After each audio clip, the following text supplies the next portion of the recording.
Hey, you guys. So, pop medical quiz. Which drug can increase your energy, help balance your hormones, help you lose weight, help boost your immune system, and help you live longer?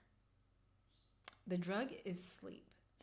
This is not a joke. I am not trying to hype you up in any form or fashion, but it blows my mind how some of the most simplest things that we have at our disposal, which are free, can have the biggest impact on our overall health. It's not a drug, it's not a supplement, it's not a pill, it's not surgery. It is purely just sleep. The problem is that most people don't recognize how important sleep is to how they feel, look, and age, or they recognize that it's important but don't know that there's anything they can do to improve the quality of their sleep. And they just maybe think that sleep is just something that happens naturally. You shouldn't have to do anything to help enhance your sleep. But if you aren't sleeping well, or if you're not sure if you're getting a good night's sleep and you're having chronic issues or symptoms, difficulty losing weight, having problems remembering things, having low energy, developing diabetes or cancer or anything, and your sleep is of question, then we absolutely need to focus in on your sleep. So let's talk a little bit about how you can improve your sleep. Now, there are lots of tricks and tips out there, but I will tell you this, as I will tell you with all things.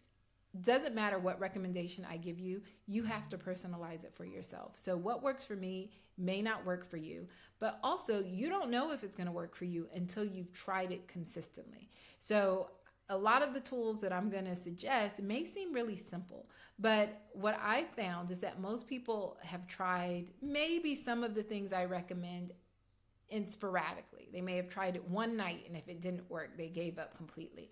Or they don't think that there's a huge impact on doing one behavior and sleep. So they don't make the correlation between the two, and then they just don't do it. But what I would suggest is that over the course of this video, you get a sheet of paper and we come up with a sleep routine for you that you will commit to for, let's say, 2 weeks. And then if that doesn't work, then we create a new sleep routine. So that's how this works. All right, so let's talk a little bit about the power of sleep as well as things you can do.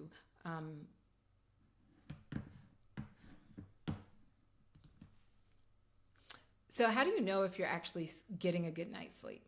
So there are a couple of things you can kind of pay attention to. What time are you going to bed? So ideally, you'd like to be in bed before 10 p.m. I know this is super hard for a lot of people, but the reality is that your brain does a lot of its work that it's going to do in the first 2 hours of sleep before midnight.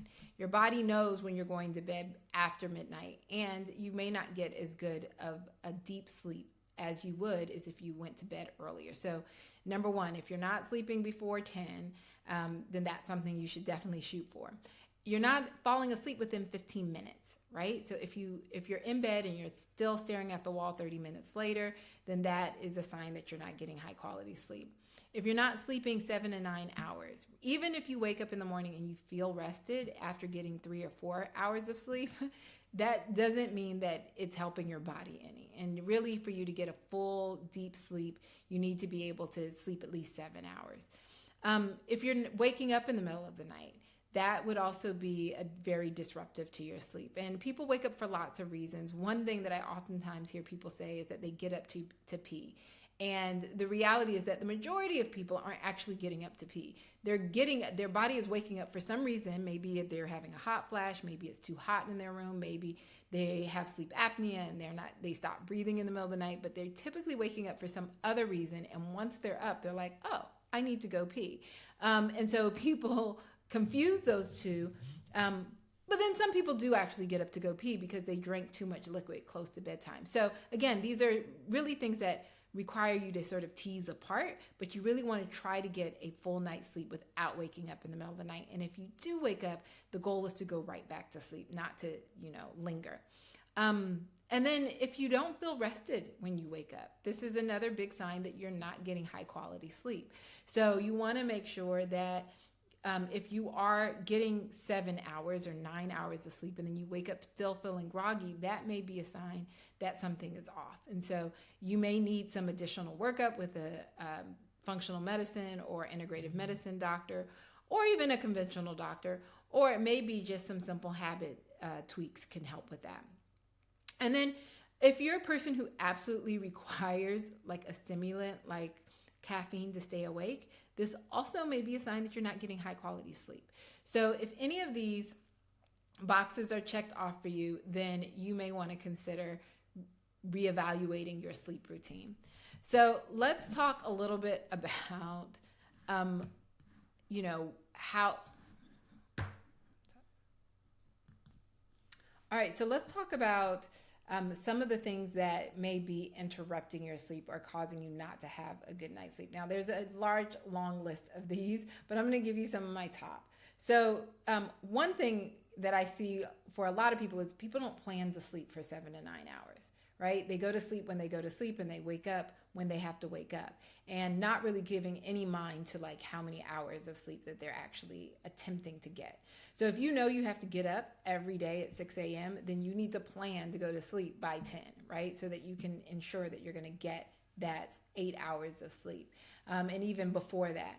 The other thing that I see a lot of people not doing is winding down. So just like with a kid, when you're trying to get your kid to go to sleep, we like do a bath and there might be story time and, a bunch of other things that kind of make it soothing to transition from the go, go, go of the day to the ease and calm of the night.